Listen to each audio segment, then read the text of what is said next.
પૂર્ણ પુરુષોત્તમ પ્રભુ પરબ્રહ્મ જય સર્વોપરી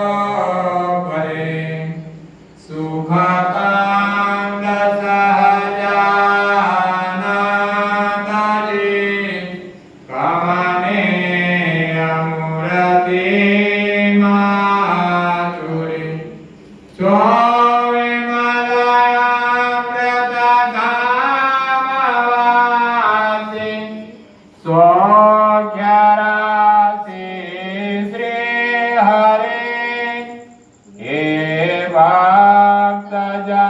प्रतिपाल राखो शरणમાં કરુણા કરે હે પૂર્ણ પુરુષોત્તમ પ્રભુ પરબ્રહ્મ જય સર્વોપરી ઓમ અવતારે શ્રી સ્વામિનારાયણાય નમો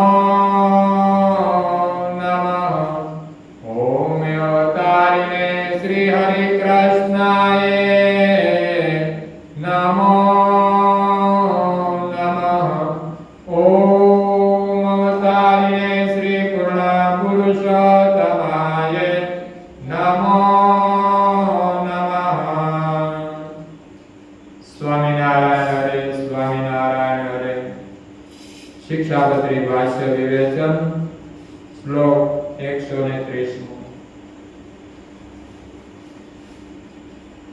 અને મોટા જે મંદિર તેમને વિશે અમે સ્થાપન કર્યા એવા જે લક્ષ્મીનારાયણ આદિ શ્રી કૃષ્ણના સ્વરૂપ તેમની જે સેવા યથાવિધિ કરી અને કરવી. સ્વામી આ શ્લોક સમજાવે છે કે આમાં લક્ષ્મીનારાયણ લખ્યું એનો અર્થ એમ ન સમજતા કે અન્ય મંદિરોમાં એટલે નરનારાયણ દેવ, ગોપીનાથજી દેવ વગેરે મંદિરના સ્વરૂપો ગ્રહણ. લક્ષ્મીનારાયણ મુખ્ય છે માટે એ નામ લખ્યું એવું નથી, પણ આ શિક્ષાપત્રી લખતા હતા તે સમય દરમિયાન વડતાલમાં હતા એટલે લક્ષ્મીનારાયણ દેવનું નામ લખ્યું. બાકી તમામ સ્વરૂપો એક સરખા છે. આમાં આચાર્યોએ સેવા કરવી એમ લખ્યું, પણ મંદિર તો જાજા છે. આચાર્ય મહારાજો ક્યાં ક્યાં પહોંચે સેવા કરવા પહોંચી હતી તો કહે છે કે જે સમયે આચાર્ય જ્યાં હોય ત્યાં એને સેવા કરવી. આચાર્ય મહારાજ જે ગામમાં જાય એ ગામમાં મંદિર હોય તો એ દિવસે સેવા એમણે કરવાની. જ્યારે એક સ્થળે સ્થિર હોય અમદાવાદ, વડતાલ તો એ મંદિરોમાં સેવા એમણે કરવાની. અને ભગવાનના મંદિરમાં કોઈ પણ અનાર્થી માણસ આવે એટલે જાણીતો હોય કે અજાણ્યો એનો આદર થકી અન્નદાન વડે સત્કાર કરવો કે બેસો ભાઈ, જમી લો, ક્યાંના છો, ભગવાનનો પ્રસાદ લઈને જજો. સ્વામી કહે છે કે આમાં આચાર્ય એક એક જણને ક્યાં બોલાવા જાય તો કહે છે કે એવી વ્યવસ્થા કરવી. કોઈ પણ માણસ સમય ઉપર મંદિરમાં આવે તો એને કોઈ પણ વ્યક્તિ દ્વારા પૂછાય કે ભાઈ પ્રસાદ લઈ લીધો. અહીં યથાશક્તિ એમ લખ્યું છે એનો અર્થ એવો કે જે આવે એને લાડુ જમાડવા પડે એવું નહીં. જે હોય તે જેવી મંદિરની શક્તિ, મંદિર પાસે જાજુ દ્રવ્ય ન હોય તો રોટલા જમાડવા, જાજુ હોય તો એ પ્રમાણે આવે માણસની સંભાવના શક્તિ પ્રમાણે ચોક્કસ કરવી. સ્વામી કહે છે કે વેદના જાણકારો પણ અન્નના દાનની પ્રશંસા કરે છે, કારણ કે અન્ન છે એ તો પ્રાણીઓના પ્રાણ છે. અન્ન સિવાય કોઈ ટકી શકતું નથી એટલે જીવી શકતું નથી. સચીપતિ પણ એમ કહે છે કે ભગવાનની પૂજામાં પણ અન્નનો થાળ ધરાય છે એટલે એ પણ અન્નદાનથી જ પ્રસન્ન થાય છે. અન્ન વિના ભજન તેમજ અભ્યાસ કાંઈ શક્ય નથી. કોઈને એમ તો અખંડ ભજન જ કરો. હા, તે ભજન કરીએ છીએ, અડધો કલાક તો બેઠા, સવારે અડધો કલાક નહીં, આખો દિવસ બેસો. કેમ ઘેર જમવા નથી? એટલે જમવાનું ના સંસારમાં માળા ફેરવાની સત્ય છે, ફેરવા કરો તો એ નો ચાલે. આમાં અન્નદાનનો મોટો મહિમા કીધો. મહાભારતમાં જ્યારે કર્ણ હતો ને તે કાયમ 1.25 દાનમાં આપતો. એને એવું વરદાન હતું એટલે અહીંયા સોનું એટલું આવી જતું. પછી જ્યારે એનું મૃત્યુ થયું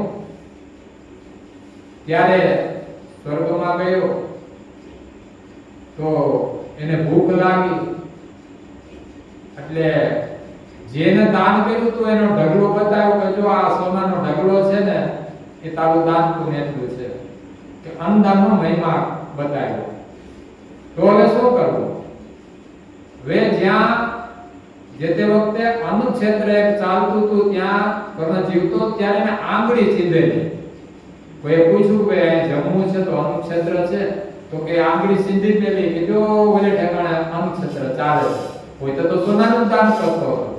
તો જ્યારે એને ભૂખ લાગે ત્યારે સ્વર્ગમાં જે આંગળી સીધી હતી એ મોઢામાં રાખે એટલે એને જમ્યો હોય ને એવી તૃપ્તિ થતી. આ અન્નદાનનો મહિમા છે. એક ગુરુ આવા આગ્રહી હતા. એને એક નવો ચેલો મળ્યો. ચેલાએ પૂછ્યું, ગુરુદેવ હવે શું કરું? એટલે મોટી લાંબી 2 ફૂટની માળા આપી, જાડી કંઠી ગળામાં નાખી, પછી કહે છે તું અહીં બેસીને માળા ફેરવ. માળા ફેરવતા ફેરવતા બિચારો થાક્યો. એને બીજા પોતાનાથી જૂના ચેલા છે એને પૂછ્યું કે મારે આ રીતે ક્યાં સુધી માળા ફેરવવાની? તો ગુરુજી ના પડે ને ત્યાં સુધી માળા ચાલુ રાખો. હા, પણ કાઈ ખાવા પીવાની વ્યવસ્થા હશે? તો કે ના, અહીં તો ગુરુની આજ્ઞા પ્રમાણે માળા ફેરવાની, બીજું કાઈ નહીં કરવાનું. તો ખાના પીના કોઈ બંદોબસ્ત નહીં હે? તો કે નહીં, કોઈ भी પ્રબંધ નહીં હે. એ તો ઊભો થયો, ખાવાનું બિલકુલ નહીં, સવારે નહીં, સાંજે નહીં, બપોરે નહીં, માળા ફેરવાની.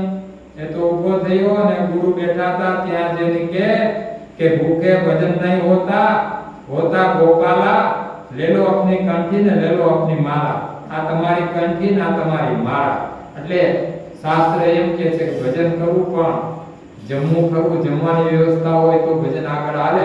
સદાનંદ સ્વામી કહે છે એટલા માટે ભગવાનના ભક્તો બહાર ગામથી આવે, પગે ચાલીને આવે, કેટલા માઇલો દૂરથી આવે અને એને પછી નરનારાયણ દેવના દર્શન કરવા હોય, ભજન કરવું હોય, સેવા કરવી હોય, અંદર જો કડાકા બોલતા હોય તો એને ભજન ભક્તિમાં સુખ ન આવે.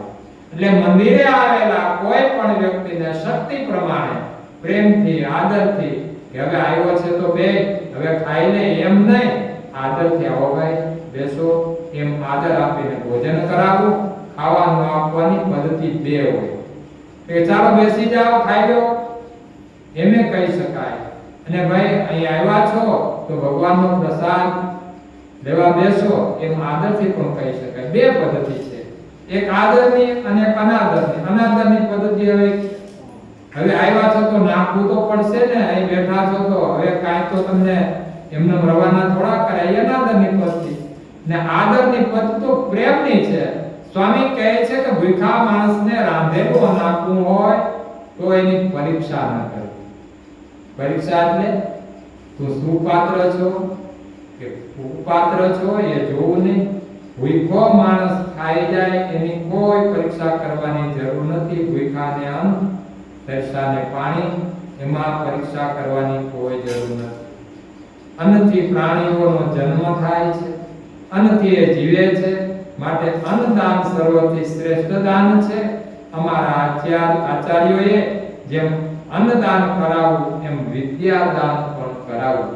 શાસ્ત્રમાં એવું લખ્યું છે કે ગમે એવો માણસ ભૂખ્યો હોય તો એને ખાવા પૂરતું અનાજ આપવાથી પાપ નથી. આપણને ખબર છે કે આ પાપી છે, આવો છે, પણ જો એ ભૂખ્યો હશે તો એને ખાવા પૂરતું અનાજ આપવું અને પોતાનું શરીર ઢકાય એટલા લુગડા આપવા. આમાં પાપ નથી. દ્રવ્ય ન આપો પણ ખાય એટલું અનાજ એને આપવું. ખાઈ લે તેથી વધારે કઈ ખાવાનું નથી, એમાં એને સંતોષ થાય. બાકી તો માગણને તમે ગમે એટલું બીજું કઈ આપો એમાં સંતોષ ન થાય.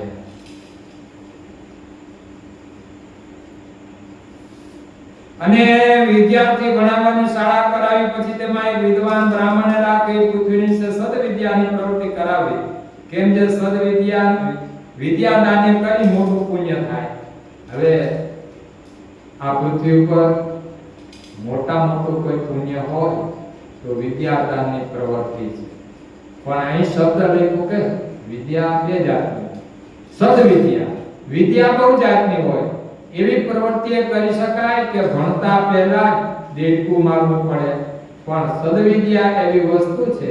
દેડકું મારવું પડે તો જે ડોક્ટરની લાઈન ભણતો હોય ને એને એટલું સંશોધન કરતા હોય એટલે અહીં ઉલ્લેખ કરવો પડે. પણ સદવિદ્યા એવી વસ્તુ છે કે એમાં કોઈની હિંસા નથી, પણ પોતાના આત્માના કલ્યાણની બુદ્ધિ અને આ લોકમાં સુખી કેમ થવાય એ આજીવિકાની બુદ્ધિ પણ એમાંથી મળે એનું નામ સદવિદ્યા. તો સારી પાઠશાળા બનાવી એમાં વિદ્વાન પંડિત બ્રાહ્મણોને રોકીને આ ધરતી ઉપર સદવિદ્યાની પ્રવૃત્તિ કરાવવી અને એ પ્રવૃત્તિમાં જે દ્રવ્ય વપરાય, જે ખર્ચ થાય એ મંદિરમાંથી આપવું. કારણ કે વિદ્યાદાન એ મહાન પુણ્ય છે. તમારી પાસે બહુ પૈસા હોય, તમને એમ થાય કે યજ્ઞ કરાવી નાખીએ, તમને એમ વિચાર આવે કે 1000 બ્રાહ્મણોને જમાડીએ, તમને એમ વિચાર આવે કે 5 જાતની રસોઈ આપી, તો એ બધા કરતા વિદ્યાદાન શ્રેષ્ઠ છે. તમારી પાસે દ્રવ્ય હોય તો એકલું જમાડવામાં જ વાપરી નાખો, એના કરતા સદવિદ્યાની પ્રવૃત્તિ થતી હોય, વિદ્યાર્થીઓને પુસ્તક છે, પેન છે, પત્ર છે, એટલે કાગળ, આ બધી વસ્તુઓ આપી એ પણ ઉત્તમ છે. કારણ કે તે વિદ્યાભ્યાસમાં સહાયક ગણાય છે. તો અમારા બંને આચાર્યોએ આ રીતે સદવિદ્યાની પ્રવૃત્તિ કરાવવી.